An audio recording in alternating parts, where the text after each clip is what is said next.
I never asked to be born, damn it. My parents never asked for me either, as my mom says. She was young and stupid, head over heels in love with some guy who couldn't control himself, and now, bam, the baby is on the way. This child was me, Sheila, a mistake. Mom wanted to get rid of me, but both pairs of grandparents found out and quickly stopped it. Then the children were not raised alone, so Mom and Dad were hit, and I appeared, kicking and screaming. 9 months later, Dad never gave shit. I forget how I ruined his life. That's my whole youth. He muttered every time he looked at me. I wasn't a daughter. I was the core and chain pulling him down from the life he thought he deserved. For 10 years, there were only 3 of us in this little house. I walked on tiptoe, trying not to anger Dad. Mom cooked and cleaned as if her life depended on it, and Dad came home from work with a frown on his face that only intensified when he saw me. And then a miracle happened. My younger sister Sarah, the golden child, the one they really wanted, and I was pushed even further into the background. Sheila, look at your sister. Sheila, shut up, Sarah's asleep. Sheila, why can't you be more like Sarah? It was Sarah, this Sarah, that she got new clothes. I got rags. She got praise. I got scolded. She got love. I got used to disappointment. By the time I turned 10, I did most of the housework, washed toilets, mopped floors, dusted off shelves, whatever. I did it. Not that I got a thank you for it. It was just expected. But there was one job that I didn't mind. Cooking. There was something about mixing ingredients, creating flavors. There was something like magic in it. I remember the first time I made my special lasagna for a family gathering. Linda took a bite, and her eyes lit up. Mary, is it incredible when you became such a chef?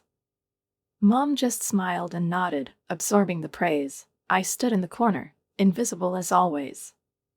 Actually, I did it, I said, trying to make my voice heard. Aunt Linda laughed, as if I'd just told a joke. Sheila likes to help in the kitchen sometimes, Mom smoothly intervened, still basking in the compliments. Isn't that right, dear? I closed my mouth, knowing it was pointless. No one believed me anyway. When I was growing up, the kitchen became my sanctuary. While Sarah was showered with attention and gifts, I found solace in pots and pans. By the time I started high school, I could cook stew that even my father couldn't complain about. Not bad, he grumbled, shoving the food into his mouth. It was the highest praise from him, but it wasn't just about feeding my family. I had big dreams every night. I closed my eyes and imagined how it would be my own restaurant full of happy customers, all of them savoring my creations. I see people smiling, tasting my food as the waiters scurry between the tables, as the kitchen buzzes, filled with the clink of dishes and the scent of fresh spices. But then I open my eyes and see an old stove, peeling walls, and hear my mother scolding me again for leaving crumbs on the table. Reality brings me back like a slap in the face, into my world, where I'm invisible, where I have no name except do it, and why can't you be like Sarah? But I know one thing. One day everything will change. One day I will cook not for those who will never appreciate me, but for those who really will want to try my magic. One day at dinner, I couldn't hold back anymore.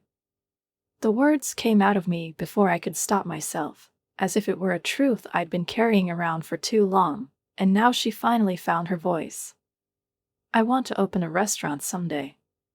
The silence that followed was deafening. Sarah was the first to break it with a light, simpering laugh, full of condescension, as if I had just confessed to something ridiculous, something that was not worthy of discussion, but only ridicule.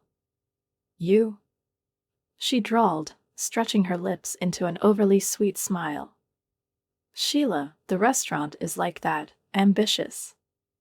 I looked at my mom, hoping that at least she would support me, but her face only showed concern, as if I had just announced that I was going to become an astronaut and fly to the moon. Dad didn't even look up from his plate, picking at the macaroni and cheese with his fork as if I hadn't said anything at all. Restaurants fail all the time, he finally muttered, swallowing hard. You'll be broken in a month. But I'm a good cook. I protested, feeling something warm, treacherous rise in my throat. Everyone likes my food. Dad just grinned without changing his expression. Everyone likes free food, he said lazily. This does not mean that they will pay for it. Maybe you could work at McDonald's, Sheila, Sarah put in with a fake good-natured smile, giving me a sympathetic look. I've heard that they always recruit staff. I pressed my lips together tightly so as not to answer, but everything inside me was boiling. When it came time to go to college, I set my SES up for the best cooking school I could find, not really hoping it was even possible. Therefore, when my father unexpectedly agreed to pay for my studies, I couldn't even believe my ears. "This is your inheritance," he said roughly, not looking at me. "Don't expect anything else. The house, the savings, all this will go to Sarah." I probably should have felt hurt, maybe even angry, but at that moment I didn't care. All that mattered was the cooking school. It was my chance to break free, prove myself, learn from real chefs, hone my skills, and finally become someone. College became for me a whirlwind of endless chopping, frying, baking, aromas of spices and sauces. For the first time in my life I felt that I belonged to some place, that I was appreciated here, that my art was needed by someone. My classmates admired my dishes, my teachers noted my creativity. I worked with passion, with a hunger for knowledge, with the greed of someone who has finally tasted a dream. But then, as soon as I graduated, reality fell on me with all its weight. I had no money, no place to live, and I had to return home. The contrast between my student life and the indifference of my family was striking. "So you're a cook now?" Sarah grinned at dinner, idly picking at her salad with a fork. "Does that mean you're going to cook all the food yourself now?" Mom nodded before I could answer. "It's a great idea. Sheila can cook, and you, dear, can focus on your studies." And that's how I became part of the family again, but now in the role of a cook with a diploma collecting dust on the shelf. I managed to get a job as an assistant chef at a local restaurant. The job is lousy, the salary is even worse, but it was at least a step in the right direction. Every evening I came home tired and exhausted, but instead of resting, I was waiting for a mountain of dishes and laundry. "This is your rent," Mom said, handing me a list of household chores.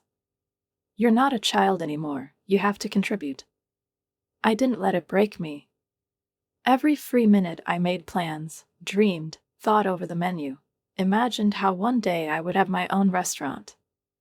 I knew that this day would come, that sooner or later I would prove to everyone what I was capable of. But for now, the days dragged on one after another, identical as drops of water. I worked, cleaned, worked my ass off at the restaurant, and watched as Sarah continued to get everything I ever dreamed of. The day she started high school, her father came home with a big grin. "Sarah, dear, come and see what I've brought you." We all lined up at the entrance, and there, in the driveway, like a bright, shiny insult, was a brand new car. "But I can't even drive." Sarah gasped, her eyes widening. Her father laughed, lightly tossing her the keys. "You'll be there soon. My girl deserves the best." I bit my tongue so hard that I could taste blood. When I turned 16, I could only afford to buy a used bike, and that was not because I dreamed of it, but because I needed at least some kind of transportation to get to my part-time job. But of course no one was interested, because every week something appeared in the house, something new for precious Sarah. The latest iPhone, a shiny MacBook Pro, designer clothes, shoes that she put on at most a couple of times, and then threw into the far corner of the wardrobe because she already wanted. Something new, but the most amazing thing happened when her parents decided to completely renovate her bedroom, turning it into something more like a luxury room in an expensive hotel, with a huge four-poster bed, soft fluffy carpets, new furniture, and even a separate dressing table with a gold-framed mirror. While I was still sleeping in my old room, surrounded by faded wallpaper, they were peeling at the joints, and the same creaking bed that I got when I was 10 years old, but at least I had constant companions, small gray spiders that snugly made their webs in the corners of the ceiling. I thought ironically as I watched Sarah tear open the wrapping film with another gift. At some point, I started thinking about moving out, maybe finding a roommate, renting a tiny apartment somewhere away from this house, where every move, every word reminded me of how little I meant to this family, but it also needed money.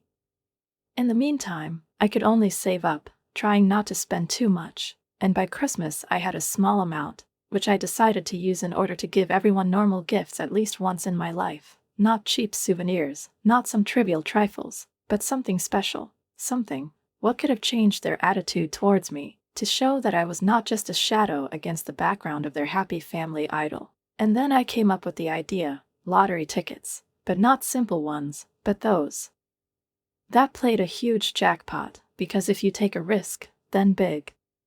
Christmas morning came, and I handed out the envelopes, trying not to show my excitement, not to look too impatient, but everything inside me was shrinking from waiting for their reaction. My mother opened hers first. Her face fell when she took out the tickets.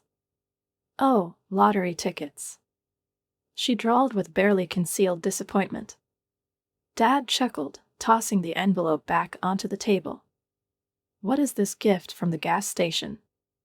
Sarah didn't even bother to open hers, just rolled her eyes and lazily left. "God, thank you, Sheila, very thoughtful."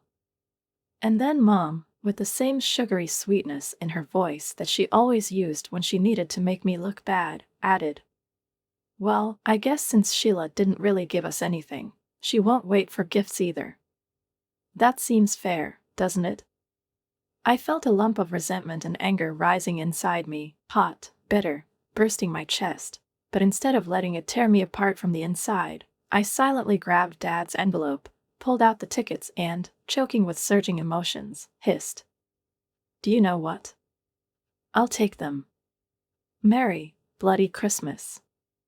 I stormed out of the house without looking back, not paying attention to their shocked faces, and then, standing on the street, clutching at the pathetic pieces of paper that were supposed to be my chance to earn at least a little respect, I typed a message to my colleague Jen. "Hi. Are you still at the restaurant? Don't you want company?"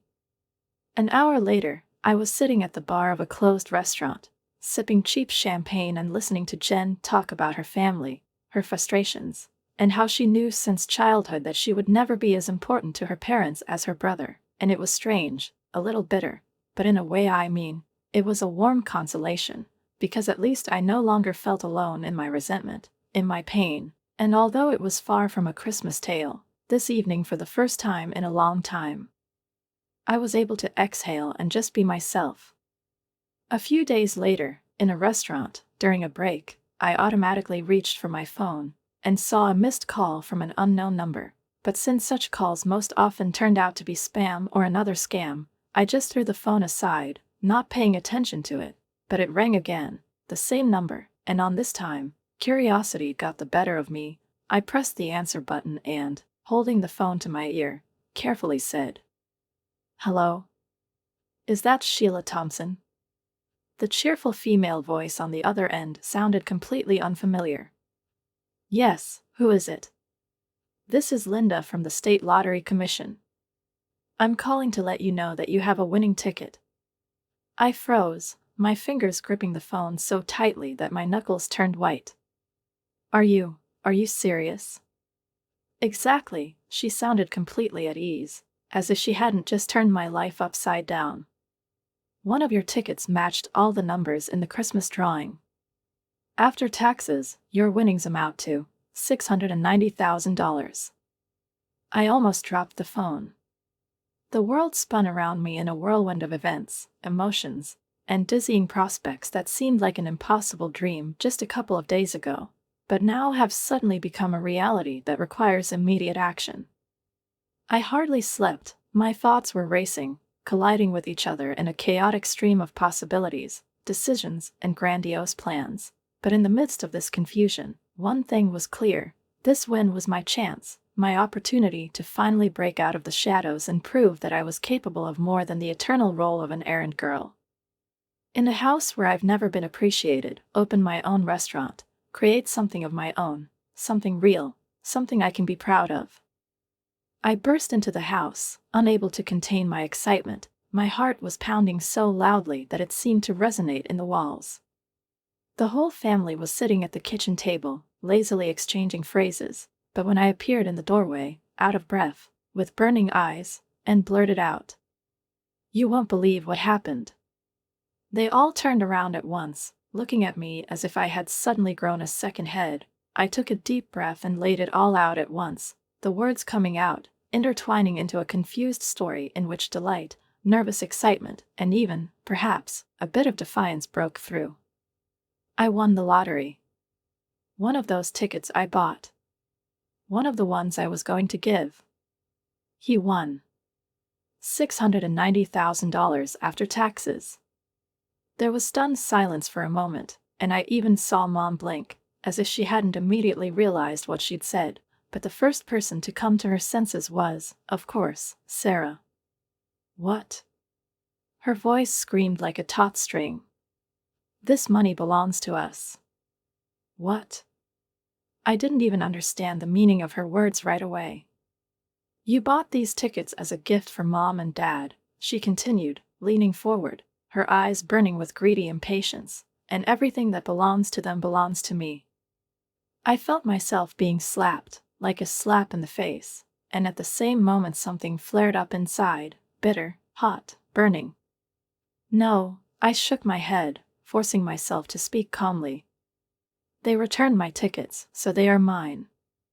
Mom and Dad exchanged glances, and I realized that it wasn't over yet. "Sheila," her father said slowly, carefully, "be reasonable. You live under our roof, you owe us. Now give me that ticket, we'll take care of everything." I took a step back, feeling my fingers clench into a fist of their own accord, and instinctively reached into my pocket, where the ticket was. "No," I said, and even I was surprised at how steady and firm my voice was. "This is my winnings, and I'm going to use it to open my own restaurant." My father's face turned alarmingly red, but before he could say anything, my mother made that final, decisive attack. Her voice sounded with icy detachment. "If that's how you feel, then you can leave this house." I stared at them, at these people who were supposed to be my family, who were supposed to love me unconditionally, and at that moment, for the first time in my life, I saw them quite clearly, without embellishment, without illusions, just the way they are. "Fine," I said, barely above a whisper. "I'm leaving." I stormed into my room, frantically throwing some clothes, documents, basic necessities, everything I could need into my bag, never once looking back, not hearing a single word behind me, not a single attempt to stop me, and when I left the house, they just stared after me, probably thinking that I would crawl back in a day or two. They couldn't be more wrong. My first stop was at the lottery office, where I collected my winnings, and then I went straight to the real estate agent. "I need an apartment," I told the surprised agent. "Something affordable." Immediately. By evening, I was already sitting in my new apartment. It was a small studio apartment in a decent area of the city, but it was mine, completely mine, and when I got down on the floor, I didn't have any furniture yet, and there weren't that many things, to be honest, and laid out a takeaway box in front of me, staring at my phone screen. When I was browsing through catalogs of restaurant equipment, I felt something I hadn't felt in years: hope. The first thing I needed was a clear, reliable business plan, and I immersed myself in my work, spending weeks hunched over my laptop, researching numbers, analyzing competitors, thinking through every detail, consulting with experts, making endless edits, until finally I received a document that I was proud of, a plan that was real. Which worked, which I was going to bring to life. The next step was the location. I scoured the city, walking the streets, looking at ads, asking the owners of closing establishments, looking for the perfect space for my future restaurant, the place where my dream would take shape, and perhaps for the first time in my life I felt that everything was really going the way I wanted. Finally, I found it, a small, run-down room that had been empty for years, stood bleak, with peeling paint on the walls, a musty smell seeping into every crack, and a kitchen where everything seemed rusty, broken, or hopelessly outdated. No one seemed to see the potential in this place anymore, but I did. I saw it as it could become, as it would be when I was done. The owner, an elderly man with a mocking squint, practically burst out laughing when, clutching my business plan in my hands, I confidently said that I wanted to turn this place into a restaurant. "Good luck with that, honey," he grinned, handing me the keys, as if he knew in advance that in a few months I would return to him with defeat in my eyes. But I didn't come back. Instead, I spent the next 3 months turning this dump into my dream, starting at dawn and ending well after midnight every day, tired, covered in dust, with splinters in my fingers and bruises on my knees, but never regretting my choice. I hired contractors, but I controlled every stage of the work, chose every detail of the interior, scrubbed the tiles and washed the walls myself, bringing everything to perfection, because this was my place, my chance, my opportunity to prove to myself and the whole world that I can. The opening day has finally arrived. I was standing in the kitchen, my kitchen, surrounded by the staff I had picked up and trained myself, nervously clutching the edge of my apron when the first order arrived. "Let's do this," I said, tying my belt. And we did. The first few months were a whirlwind of endless shifts, anxious nights, continuous running between the kitchen and the hall, exhausting calculations and decision-making, sometimes on the verge of despair, but step by step the restaurant began to gain momentum. People came, tasted my dishes, smiled, told friends, and soon word of mouth did its job. They started to find out. But a good menu wasn't enough. I introduced a loyalty program for regular customers, offering them discounts, exclusive dishes, and priority service, creating not just a stream of visitors around the restaurant, but a community of people who felt at home here. And soon I had a core of regular guests who came so often that they knew the names of not only the waiters, but also in each other. But I didn't stop there. I launched a delivery service by signing contracts with local couriers so that my food could reach people directly at home, and although quality control turned out to be a real nightmare at first, the food arrived cold, orders were confused, and customers complained, I did not give up, perfecting the system, and soon it bore fruit. Social media has become my new best friend. I posted daily specials, shot videos about the life of the kitchen behind the scenes, communicated with customers, listened to reviews, and all this had an amazing effect. Subscribers grew, and with them the popularity of the restaurant. It took 2 years before I finally started making a profit. It was small, but it was a sign that everything I was doing was working. And then I started looking for a second place. Opening a second restaurant turned out to be easier in some ways. I knew what to pay attention to, what mistakes to avoid, what mechanisms would not work. But in other ways it turned out to be more difficult. I could no longer be everywhere at the same time. I had to learn how to delegate authority, trust my employees, transfer some responsibility. But in the end, we did it. 3 years later, I opened a third restaurant.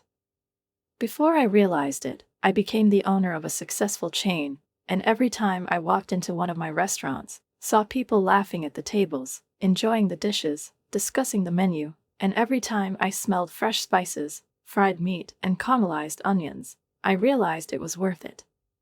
But I won't lie, it wasn't easy. There were nights when I fell asleep with tears on my cheeks, doubting if I had the strength to continue. There were days when I wanted to give up everything, admit defeat, return to a life where so much was not required of me. But every time I entered the kitchen, putting on an apron, tasting the sauce right with a spoon, I remembered why I started this path, and I couldn't stop. And now it was just another Tuesday, and I was sitting in my office at a new restaurant, going through financial statements, checking numbers, and thinking about my next steps. When my phone rang, I automatically glanced at the screen, expecting to see another supplier's number or maybe one of the managers, but as soon as I noticed the familiar code, something inside me shrank sharply. It was a number I hadn't seen in many years, the number of my home, the very place. Where did I leave from? Slamming the door, clutching the ticket in my hand that turned my life around. For a moment, I thought I would just ignore the call, let it go to voicemail, erase it, and continue my day as if nothing had happened. But my fingers reached for the phone on their own, and before I could stop myself, I had already pressed the answer button. "Hello?" I said carefully, keeping the wariness out of my voice. "Sheila," came a voice on the phone that made my insides turn cold. It's Mom. I was silent, trying to figure out what she wanted, why she called now, after all these years. Listen, she continued, her voice softer than I remembered, but I didn't let myself fall for it. I know we had our differences, but we need your help. Of course, I thought with a bitter smile, of course she's calling for a reason, not because she's bored, not because she suddenly realized how unfairly she treated me, but because she needs something from me. What happened? I asked in a flat voice. It's because of Sarah, Mom sighed. It's always been about Sarah. I felt my fingers tighten on the receiver. What's wrong with her? She's in trouble, Sheila, her father suddenly cut in, his voice thick and heavy, as if he were saying it with great effort. She lost her job, she's accused of stealing, and now no one wants to hire her. We were hoping that you might have a place for her at one of your restaurants. I almost laughed out loud.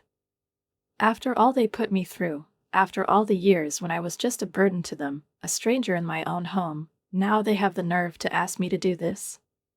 But then I remembered Sarah. No matter what our past was, no matter how unfair she was to me, she was still my sister. Let me talk to her, I said after a short pause. It took a few seconds before I heard her voice, quiet, frightened, so unlike the Sarah I knew. Sheila. I'm sorry for everything. I really need some help. I closed my eyes, took a deep breath, trying to drown out the surging emotions. Okay, I finally said. I'll give you a job. But listen to me carefully, there's no special treatment here, you screwed up, now you're going to work like everyone else. Do you understand? Yes. Sarah replied hurriedly, her voice trembling with relief. Thank you.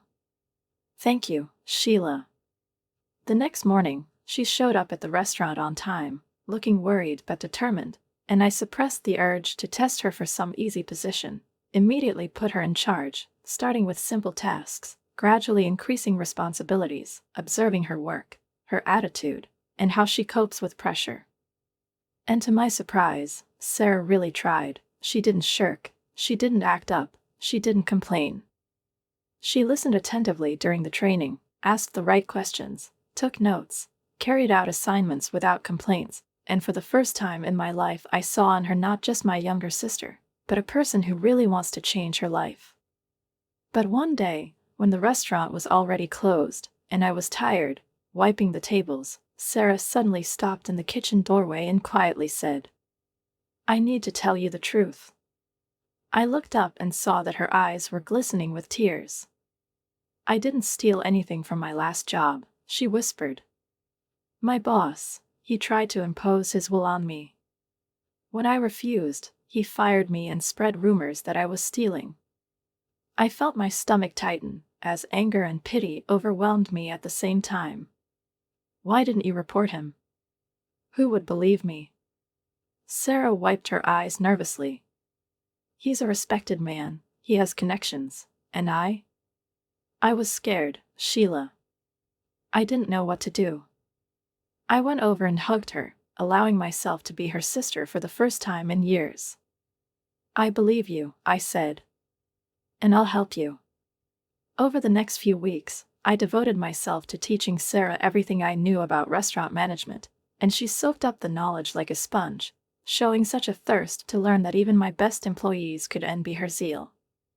I watched her confidently handle the flow of customers, how she organizes the work of the staff, how she solves problems without panic and doubt, and felt a strange mixture of pride and concern. Sarah turned out to be hardworking and capable, but there was always a small warning voice in my head, reminding me that I knew her too well to completely relax. At first, everything seemed perfect. Sarah enthusiastically plunged into work, took extra shifts, stayed after hours, and completed the most difficult assignments without complaint. But then I started hearing whispers. At first, I dismissed them as ordinary work gossip, inevitable in any team, but as the days passed, these whispers became louder, more insistent, snaked through the restaurant, penetrating the ears of customers and employees, and finally reached me. One evening, my chef Marco took me aside. "I think you need to know something," Marco said, and from the way he said those words, from the way his usually confident voice became a little quieter, a little strained, I knew I wasn't going to like what he was saying. "Your sister," he continued, looking down as if choosing his words, "she said things that caused trouble." I felt a chill run down my spine, instantly binding my muscles, making my heart beat faster. "What kind of things?" My voice sounded steady, but anxiety was already rising inside me. Marco looked awkward, like a man who doesn't want to be the bearer of bad news, but has to. "She told people." He paused, as if deciding whether to speak further, "that they were underpaid. That you're saving all the profits for yourself." I exhaled sharply, clenching my fingers into fists. "This is ridiculous," I exclaimed, not believing what I was hearing. "You all know how narrow our margin is. I have always been transparent in finances." "We know, boss," Marco nodded calmly. "None of us will fall for it." But then he hesitated, and I realized that he hadn't said everything yet. "There's something else," he added softly. I straightened up tensely, expecting a blow. "She claimed that the restaurant rightfully belongs to her. That you somehow cheated her out of her share of the family money." I felt like I'd been punched in the gut. After everything we've been through, after I gave her a second chance, after I invested my time, my faith, my support in her, how did she repay me? That night, after the restaurant closed, I ran into Sarah in my office. My hands were shaking with anger and frustration as I closed the door behind me, feeling my heart pounding in my chest, loud, sharp, like a drumbeat before a battle. "What the hell are you doing?" I blurted out before I could control my emotions. Sarah looked up at me, her face a mask of innocence. "What are you talking about, sis?" I gripped the edge of the table, trying to resist the urge to grab her shoulders and shake her until the mask came off. "You told the staff that I was saving all the profits for myself," I began, enunciating each word clearly, "that I owed you something, that you had the right to this restaurant." Sarah shrugged, as if it was nothing more than casual conversation. "Oh," she said, tilting her head. "I was just checking the loyalty of the staff, you know. I wanted to make sure they wouldn't attack you. It looks like they passed the exam with flying colors." I wanted to believe her. God, I wanted to believe her. But something in her eyes, a glimmer of something cold and calculating, did not allow me to let it go so easily, did not allow me to succumb to her smile, her confident intonation, her ability to always turn around to face victory, even when it seemed that she was already cornered. I wanted to ask one more question, I wanted to push, I wanted to hear something that would dispel my doubts, but we were interrupted by a loud, desperate knock on my office door. I whirled around, and then the door swung open and Jenna, my assistant manager, appeared in the doorway. She was pale, and her eyes were darting around as if she couldn't decide where to look. "Sheila, we have a problem," she said, catching her breath. "What happened?" "There is a big shortage in the cash register. More than $5,000 are missing."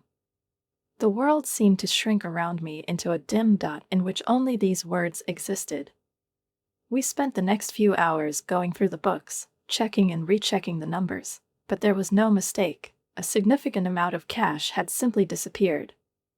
Only 3 people had access to this cash register: Jenna, Marco, Sarah. I've known Jenna and Marco for many years. They were with me from the very beginning, they went through all the ups and downs with me, and I trusted them more than anyone else. And as if reading my thoughts, Sarah came up to me, sideways, cautiously, with a slight smile, with that sly expression that always meant she was about to say something important. "You know." Her voice was quiet, almost confidential. "I noticed that Jenna has been staying late a lot lately. And she just bought this fancy new car." I watched her leave the office, and I knew I had to make a decision. I couldn't ignore it. Too much was at stake: my business, my reputation, the livelihoods of all my employees, those who believed in me, those who worked for me, those who made my success possible. Late one night, when everyone had gone home, I set up hidden cameras around the cash registers. It seemed to me that I was betraying the trust of my employees. But I had no choice. I spent hours watching mundane footage, waiting for the moment that would either destroy my fears or confirm my worst suspicions. My eyes burned with fatigue, from the constant intense gaze riveted to the screen, from the gray, boring frames flashing in front of me, in which nothing happened hour after hour, night after night, until finally, on the fourth night, I saw what I was so afraid of, but deep down I was already expecting. Sarah. She quickly, stealthily looked around, made sure that no one was around, and then, deftly and confidently, as if she had done this before, opened the cash register. Her hands darted back and forth, shoving wads of money into her pockets with lightning speed. I felt my heart sink. Not anger, not shock, not disappointment, just emptiness, cold and black, spreading inside. I didn't argue with her. I could not. Instead, I called the police. The next day, when Sarah was finishing her shift, 2 officers entered the restaurant. I stood at the counter, watching as her expression changed first to bewilderment, then to realization, and then to something vaguely resembling pure rage. "What?" she began, but she didn't finish. One of the policemen stepped forward. "Sarah Thompson, you are under arrest for theft." At first she just froze, but then she suddenly exploded. She jumped to her feet, knocking over a chair, knocking dishes off the table, her face distorted with anger, her hands trembled. "I deserve this money." "Stop it," she screamed. "I should be rich, not you. You stole my life." I stood and watched as the police led her away, and I didn't feel anything. No sadness. No regrets. Just emptiness.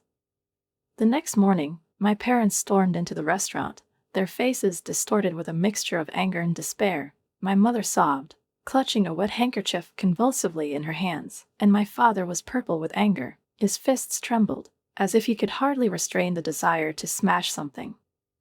"How dare you?" "Stop it," he yelled, and I had to stop myself from wincing at the volume of his voice. "Your own sister," Mom continued, sobbing. "Drop the accusations, Sheila, I beg you." I straightened up, crossed my arms over my chest, and looked them straight in the eye. "No," I said firmly. "She stole from me. She needs to face the consequences." They froze, but before they could object, I pulled out my phone, found the surveillance footage, and turned the screen to them, pressing play. "Look," I said coldly. "That's what your precious Sarah did. She's a thief." Mom put her hand over her mouth, her face turned pale, and Dad.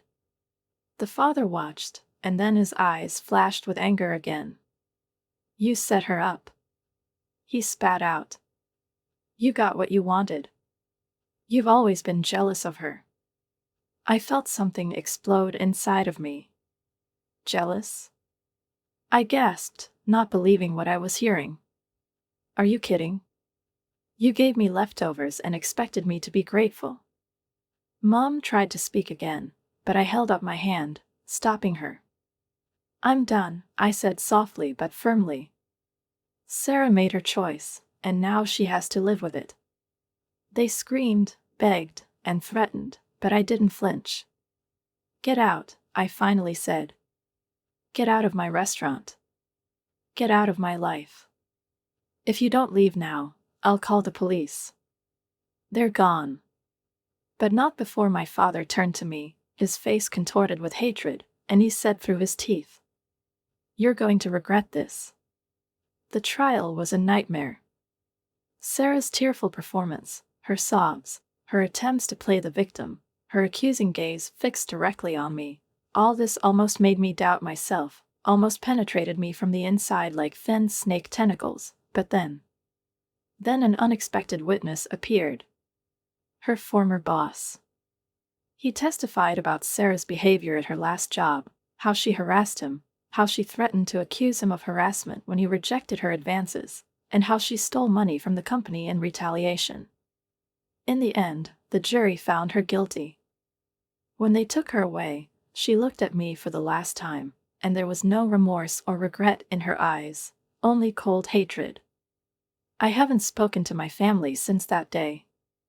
Sometimes, late at night, when I'm alone in my apartment, when the silence falls like a cold weight on my shoulders, when the only sound is the muffled ticking of the clock, I wonder if I made the right choice, if I could have changed something, if I could have done otherwise, but then I remember everything I went through. I look back at what I've built, the life I've created for myself, and I know I did the right thing. Now I have everything I once lacked: confidence, independence, the opportunity to do what I love, and most importantly, the people around me. When I stand in the kitchen of my new restaurant, watching my staff prepare for dinner, the lights on the stove, and the aromas of fresh spices, caramelized onions, and grilled meat mingle in the air, I feel at peace. This is my family now. This is my home. And no one, not Sarah, not my parents, no one, can take that away from me.